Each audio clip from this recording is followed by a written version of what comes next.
Hello friends, मेरा नाम है वैभव और आप लोग देख रहे हैं कैरियर मित्रा के यूट्यूब चैनल को। दोस्तों, आज के इस वाले वीडियो में हम लोग चैप्टर नंबर 8 को देखेंगे, जो आधुनिक भारत में शिक्षा के विकास के बारे में है।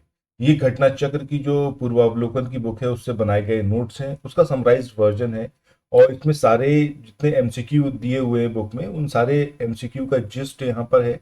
इसके अलावा चैप्टर की समरी भी इसके अंदर इंक्लूडेड है। मतलब ये इन शॉर्ट कहें तो कंप्लीट है। इसके अलावा कुछ आपको और पढ़ने की जरूरत नहीं है। ठीक है, घटना चक्र से चलिए शुरू करते हैं आज के अपने सेशन को।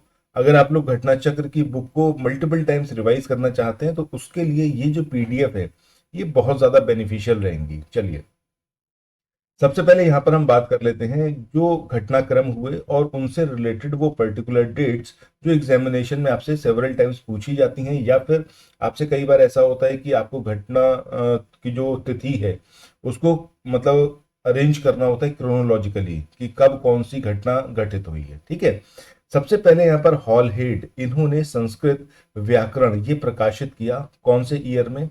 1778 में। नेक्स्ट बात करें, पहला जो मदरसा था जो कलकत्ता में स्टेब्लिश करा गया, ये 1780 में। एशियाटिक सोसाइटी ऑफ बंगाल, इसका एस्टेब्लिशमेंट कब हुआ? 1784 में। सर विलियम जोन्स, इनके द्वारा अभिज्ञान शकुंतलम, इसका इंग्लिश में ट्रांसलेशन किया गया 1789 में। अच्छा, यहाँ पर एक चीज जरूर कहूंगा आपसे कि आप लोग प्लेलिस्ट में जाकर प्रीवियस वीडियोस की समरी आप इजीली देख सकते हैं। सारे वीडियोस उसके अंदर गिवन है। प्लेलिस्ट का जो लिंक है मैंने इस वीडियो के डिस्क्रिप्शन बॉक्स में दिया हुआ है, आप वहां पर जाकर देख सकते हैं। ठीक है, चलिए, बनारस का जो पहला संस्कृत कॉलेज स्टेब्लिश हुआ, ये 1791 में हुआ। फोर्ट विलियम कॉलेज जो है, ये आपका 10 जुलाई 1800 ईस्वी में स्टेब्लिश किया गया। इसके बाद हिंदू कॉलेज की बात करें तो हिंदू कॉलेज ये आपका 1817 ईस्वी में स्टेब्लिश हुआ। द एशियन सोसाइटी की बात करें तो ये 1822 ईस्वी में हुई। वर्ष 1829 का जो शाही फरमान था उसके द्वारा इसकी स्थापना की पुष्टि कर दी गई थी। इसके बाद general committee of public interaction, ये जो है आपका 1823 में हुआ। तो नेक्स्ट यहाँ पर बात करते हैं कि दिल्ली कॉलेज जो था उसका एस्टेब्लिशमेंट कब किया गया। तो दिल्ली कॉलेज का जो एस्टेब्लिशमेंट हुआ ये 1824 में हुआ। इसके बाद मैकाले का जो प्रस्ताव था इसको मंजूर कब किया गया? तो ये था आपका 7 मार्च 1835। ठीक है, 7 मार्च 1835 में मैकाले के प्रस्ताव को मंजूर किया गया। इसके बाद बात करें वुड डिस्पैच की, तो 19 जुलाई 1854 में ये वुड डिस्पैच अस्तित्व में आया। मेयो कॉलेज की बात करें, इसका एस्टेब्लिशमेंट हुआ 1875 में। मुस्लिम एंग्लो ओरिएंटल कॉलेज, ये भी आपका 1875 में स्टेब्लिश किया गया। हंटर आयोग की बात करें 1882 ईस्वी में। इसके बाद दक्कन एजुकेशन सोसाइटी, इसका औपचारिक रूप से जो गठन हुआ वो कब हुआ, और ये जो दक्कन एजुकेशन सोसाइटी थी इसकी घोषणा कब हुई स्टेब्लिशमेंट? तो ये 1880 में, और जो औपचारिक रूप से इसका गठन हुआ वो आपका 1884 में हुआ था। इसके बाद विश्वविद्यालय आयोग की बात करें 1902 ईस्वी में। इसके बाद रंगपुर नेशनल स्कूल का एस्टेब्लिशमेंट ये 8 नवंबर 1905 में। राष्ट्रीय शिक्षा परिषद, इसकी स्थापना कब हुई? 15 अगस्त 1906। वहीं बनारस हिंदू विश्वविद्यालय की बात करें 1916 ईस्वी में ये स्टेब्लिश हुआ। सेटलर आयोग की बात करें 1917 में।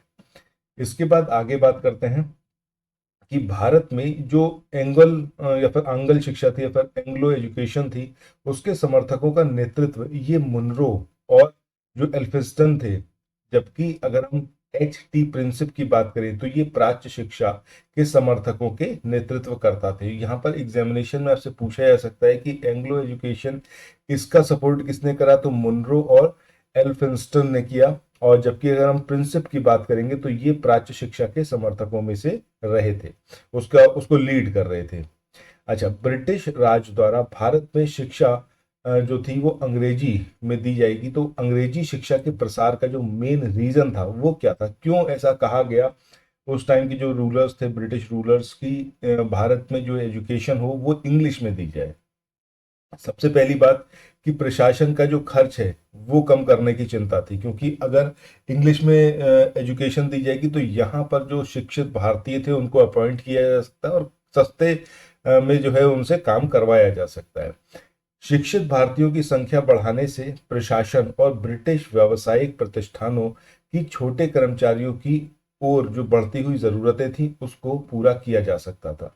मतलब जो लोअर ग्रेड पे जितने भी कर्मचारियों की जरूरत थी वो इंडियन को ही वहां पर अपॉइंट कर सकते थे अगर उनको इंग्लिश आती। इसीलिए बोला गया कि भैया यहाँ पर जो है इंग्लिश को एजुकेशन का मीडियम रखा जाए ताकि यहाँ के लोग पढ़े लिखे रहें, इंग्लिश समझने लगें और उनसे जो है अपनी जरूरतों को फुलफिल करवा पाए।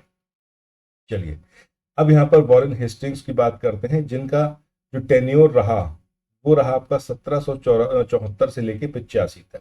ये बंगाल का प्रथम गवर्नर जनरल था। ये प्राच्य शिक्षा का प्रखर समर्थक था। ठीक है, तो ये पॉइंट यहाँ पर याद रखना है कि जो ये प्राच्य शिक्षा है उसका ये यहाँ पर प्रखर समर्थक रहा था। इसने संस्कृत, फारसी, अरबी इसके अध्ययन को प्रोत्साहित किया। चार्ल्स विल्किंस, इसके अलावा नाथेनियन हेलहेड, जोनाथन डंकन, ये सब वो लोग थे जो वॉरेन हेस्टिंग्स के जो प्राच्य शिक्षा थी और उसके समर्थन के तहत ही जो है प्राच्य शिक्षा के अध्ययन में योगदान इन लोगों ने किया। सो इन तीन लोगों का नाम याद रखना है, चार्ल्स विल्किंस, नथानियन हेलहेड और जोनाथन डंकन। ये तीनों ही वॉरेन हेस्टिंग्स के टाइम पर मौजूद थे और इन्होंने वॉरेन हेस्टिंग्स का जो एक पूरा दृष्टिकोण था प्राच्य शिक्षा को लेके उसको इन्होंने सपोर्ट किया, उसको प्राश्रय भी दिया, मतलब उसको सहयोग दिया और समर्थन दिया। ठीक है, इसके बाद बात करते हैं चार्ल्स विल्किंस की। चार्ल्स विल्किंस ये वॉरेन हेस्टिंग्स के काल में रहे थे और इन्होंने भगवद गीता पहला आंग्ल यानी इंग्लिश में ट्रांसलेशन किया और इसकी प्रस्तावना खुद वॉरेन हेस्टिंग्स ने लिखी थी। ठीक है, सो ये चीज एग्जामिनेशन में पूछी गई है कि भगवद गीता इसका ट्रांसलेशन इंग्लिश में किसने किया, तो वो व्यक्ति का नाम क्या है, चार्ल्स विल्किंस। और ये जो पूरा उसका ट्रांसलेशन किया गया उसकी प्रस्तावना थी वो किसी की वॉरेन हेस्टिंग्स ने। और इसने फारसी मुद्रण के लिए अक्षरों का काफी किया, तो चार्ल्स विल्किंस काफी अहम रोल रहा है जिससे कि उस टाइम पर प्राच्य शिक्षा थी, वेस्टर्न एजुकेशन थी, उसको यहाँ पर सपोर्ट दिया गया। इसके बाद सर विलियम जोन्स की बात करें तो ये वॉरेन हेस्टिंग्स के टाइम पर कलकत्ता उच्चतम न्यायाधीश हुए सर विलियम जोन्स। नेक्स्ट बात कलकत्ता में स्थापित पहला मदरसा जो कि 1780 में एस्टेब्लिश। इसी संस्थापक कौन थे, वॉरेन हेस्टिंग्स पहले प्रमुख, मरी मोदी ये पहले प्रमुख थे। ठीक है, कलकत्ता जो पहला मदरसा एस्टेब्लिश हुआ। अच्छी बात है, तो यहाँ पर फारसी, अरबी और उर्दू पढ़ाया जाता था। स्थापना का उद्देश्य क्या था कि इसके जो स्नातक थे राज्य में द्विभाषी में सहायता कर सके। द्विभाषी का मतलब क्या है, एज ए ट्रांसलेटर काम कर सके, जिन्हें इंग्लिश आती हो और जिन्हें अरबी, उर्दू, फारसी ये भी आती हो। ठीक, तो इस तरीके से वो सपोर्ट किया ब्रिटिश एस्टेब्लिशमेंट को। इसके बाद एशियाटिक सोसाइटी ऑफ 1784, इस स्थापक उनका नाम था। उद्देश्य बात करें, एशिया के सामाजिक संबंधी कला, विज्ञान, साहित्य इससे रिलेटेड अध्ययन किया जाता था। ठीक है, इसके द्वारा किया जा सका। इसके साथ एशियाटिक रिसर्च नाम की एक पत्रिका के माध्यम से वो कार्य किया। 5 वो किए गए। 89 में इसे लिखी शकुंतला कोई कालिदास लिखी जिसको इंग्लिश में ट्रांसलेट किया। ठीक है, जो कार्य है बनारस का पहला संस्कृत कॉलेज एस्टैब्लिशमेंट हुआ 19 में, फिर संस्थापक चुना गया और भारत के ब्रिटिश प्रेसिडेंट। इसका उद्देश्य बनारस का पहला संस्कृत कॉलेज था ताकि हिंदू के धर्म और कानून अध्ययन कराया जा सके। इसलिए बताती है माइकल मधुसूदन दत्त, इन्होंने जो रॉयल सोसाइटी थी उसकी सदस्यता प्रदान की गई। इसका general committee of public instruction ये सेशन किया 1823 में और सीधा शिक्षा के लिए लागू देने की general committee of public instruction तो इसकी जिम्मेदारी थी वो शिक्षा की प्रतिनिधि थी और इसका गठन था यूनिटी। इसके बाद वुड इसकी बात है आपका अध्यक्ष कौन है इसके, चार्ल्स वुड, जो कि बोर्ड ऑफ कंट्रोल के एक मेंबर थे। इसे बाद में अंग्रेजी शिक्षा मैग्ना कार्टा भी कहा है। द मोस्ट इंपॉर्टेंट पॉइंट जो सेवरल टाइम्स पूछा है इस घोषणा के बताओ की बात है, तो यहाँ पर पाश्चात्य शिक्षा यानी वेस्टर्न एजुकेशन इसको जो है यहाँ पर और प्रचार किया, प्रमोट किया जाए। ये सारी जो उच्च शिक्षा है इस इंग्लिश लैंग्वेज में ही प्रोवाइड किया है, जो हायर एजुकेशन है उसका इंग्लिश। लंदन यूनिवर्सिटी इसके बॉम्बे मद्रास प्रेसिडेंसी जो थी वहां पर एक विश्वविद्यालय की एस्टेब्लिश किया जाए और इन विश्वविद्यालय की स्थापना 1857 में की। ठीक है, चलो इसके बाद आगे बढ़ते हैं, बात करते हैं सारी शिक्षा में की जाने वाली धर्म की, क्योंकि गवर्नमेंट के एजुकेशन इंस्टीट्यूट हो वहां पर जो एजुकेशन किया किसी हो धर्मनिरपेक्ष हो, यानी कि किसी भी दूसरे धर्म को वहां पर देना चाहिए, ऐसी शिक्षा वहां पर नहीं प्रोवाइड की जाए। ठीक है, हर एक धर्म जो है वहां पर मान सम्मान रहे। शिक्षा क्षेत्र में नीति प्रोत्साहित करने के लिए अनुदान सहायता की गवर्नमेंट जो है उससे भी पैसा दे ताकि प्राइवेट जो इंस्टीट्यूशन है वो भी पूछ सके। इसके बाद नेक्स्ट यहाँ बात करते हैं हंटर आयोग की, जो 1882 में से आयोग था। इसके अध्यक्ष डब्ल्यू हंटर, तो इस बात में 1882 और 1882 में रिबन ने डब्ल्यू हंटर के अध्यक्ष में भारतीय शिक्षा आयोग नियुक्त किया। यहाँ पर टाइम चल रहा था लॉर्ड रिबन का। सब पर आयोग ने क्या कहा, उसकी बात शिक्षा एवं इसका आयोग वायसराय लॉर्ड के शैक्षिक सुधारों के तहत इस गठन किया था। इसके अध्यक्ष कौन थे? थॉमस रेले। और आयोग में भारतीय सदस्य एक थे सैयद हुसैन यानी इसके मेंबर दूसरे थे। इसका गठन हुआ 1902 में और इस आयोग के सुझावों के आधार पर विश्वविद्यालय अधिनियम 19 पारित किया गया। इसके आगे बढ़ते हैं, बात करते हैं शिक्षा क्षेत्र में कार्य। तो 8 नवंबर 1908 को किया गया। 16 नवंबर 1905 में कलकत्ता सम्मेलन आयोजित किया गया। इस सम्मेलन में राष्ट्रीय साहित्यिक व्यावसायिक और निजी शिक्षा देने के लिए एक राष्ट्रीय आयोग या शिक्षा परिषद इसके एस्टेब्लिशमेंट का फैसला किया गया। कब किया? 16 नवंबर 1905 में। 1906 की 73 शिक्षा परिषद इसको एस्टेब्लिश किया गया। इसके बाद आगे बात करते हैं राष्ट्रीय शिक्षा परिषद। तो 16 नवंबर 1905 को कलकत्ता में सम्मेलन आयोजित राष्ट्रीय साहित्यिक और तकनीकी शिक्षा देने की राष्ट्रीय शिक्षा परिषद एस्टेब्लिश किया गया। 15 अगस्त 1906 राष्ट्रीय शिक्षा योजना की गई। तो यहाँ पे देखें लिखा कि राष्ट्रीय शिक्षा परिषद हुआ और क्या वहां पर पूरा गठन करा उसी को इस बार चार्टर नियम 1813। सो इसके तहत प्रति वर्ष शिक्षा के लिए 1 लाख रुपए खर्च करने की व्यवस्था की गई। कौन से एक्ट? Charter act 1813। इसमें 13 की बात 1917 का रहा है। इसके अच्छी बात डॉक्टर एम सेटलर दिल्ली यूनिवर्सिटी के कुलपति रहे थे। इस आयोग में 2 भारतीय सदस्य, एक थे डॉक्टर और दूसरे थे डॉक्टर जमीन अहमद। रिपोर्ट की प्रमुख तो इसमें कलकत्ता विश्वविद्यालय की शिक्षा में सुधार के लिए जब मनुष्य का सुधार आवश्यक है, यानी कि जो बच्चे यूनिवर्सिटी जा रहे हैं वो जहाँ पहले पढ़ रहे हैं, जो अपनी माध्यमिक शिक्षा जो है ग्रहण कर रहे हैं जिन स्थानों से, वहां पर उसकी पढ़ाई अच्छी होनी चाहिए, तभी अगर वो विश्वविद्यालय में अच्छे से फॉर्म कर पाएंगे और सही से एजुकेशन को ले पाएंगे। वर्ष 1904 के विश्वविद्यालय अधिनियम की कड़ी निंदा इसके अंदर की गई। आयोग ने कहा कि इस नियम से कॉलेज तथा विश्वविद्यालय शिक्षा का ठीक-ठाक समन्वय नहीं हो सका। तो यह क्रिटिसिज्म हुआ 1904 का जो विश्वविद्यालय अधिनियम था उसका। इसके बाद लोक शिक्षा समिति लॉर्ड मैकाले इसके अध्यक्ष रहे और भारतीय शांति में भाषा संबंधी विवाद के लिए विलियम बेंटिक ने अपने के जो सदस्य थे लॉर्ड मैकाले, इनको जो है लोक शिक्षा समिति का नियुक्त किया। मैकाले का प्रस्ताव था भारत में हेतु अंग्रेजी भाषा का उपयोग किया जाए। मैकाले का कहना इसके बारे में, इन्होंने कहा कि सीमित साधनों से समस्त जनता शिक्षित करना असंभव है। ये मैकाले का स्टेटमेंट था। इसके बाद अधोमुखी निबंधन सिद्धांत। इसका मतलब क्या था? इसका मतलब यह कि जो उच्च वर्ग है उसको शिक्षित कर दो, धीरे धीरे एजुकेशन जो है वो लोअर क्लास तक भी या फिर जन सामान्य तक पहुंच जाएगी।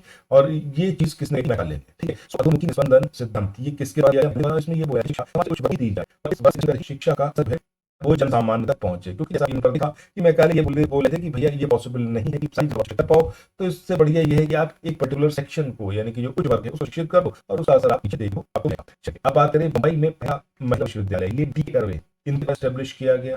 डी की बात करें महाराष्ट्र के समाज सुधारक और समाज कार्यकर्ता थे, विवाह प्रतिबंध द्वारा खंडरी इसको एस्टेब्लिश किया था 1896 में। तो पूरा विवाह दहेज के बाद एस्टेब्लिश किया गया और इन्होंने जो है एक ब्राह्मणी विधवा से विवाह किया था, ब्राह्मण जाति की एक विधवा थी जिसे शादी की। 1958 में इन्हें भारत रत्न प्रदान किया गया। ये सारी चीजें डी के। इसके बाद भारत आधुनिक शिक्षा प्रणाली की बात करें तो इसकी जो नींव रखी गई 1835 में मैकाले जो था उससे पड़ी।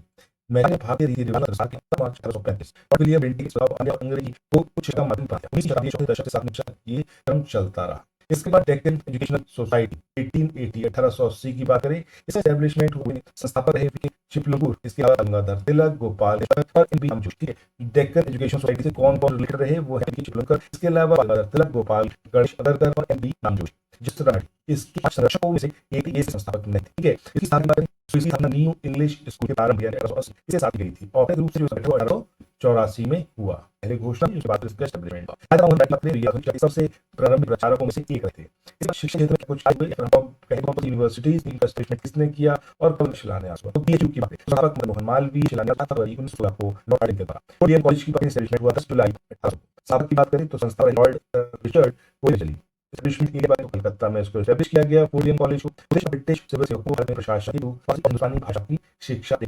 इसके बाद न्यू कॉलेज एस्टेब्लिश हुआ। राजा राममोहन राय इसके संस्थापक, सहयोगी और अलेक्जेंडर टफ ये इसके संस्थापक में उन्होंने संस्थापना में हेल्प करी थी। स्थापित बात मतलब कहां पर इसको एस्टेब्लिश किया गया हिंदू कॉलेज को? तो कलकत्ता में। कॉलेज में एस्टेब्लिश हुआ 1875 में। इसके बाद मुस्लिम ओरिएंटल स्थापना, इसके बाद एस्टेब्लिशमेंट किया। तो ये सारी चीजें पढ़ना चैप्टर में अगर आप लोग पीडीएफ को लेना है तो घटना चक्र के पूरी समझ आ जाएगी। इसके लिए आप जस्ट ठीक है, इसमें आप कंप्लीट समझ लेते हैं इंडियन हिस्ट्री की जो घटना चक्र की पूर्ववर्ती है, ठीक है। तो इसी केस को यहाँ पर एंड करते हैं, मिलते हैं नेक्स्ट वीडियो में। So thank you so much. Channel subscribe कर लीजिएगा, नोटिफिकेशन बेल आइकन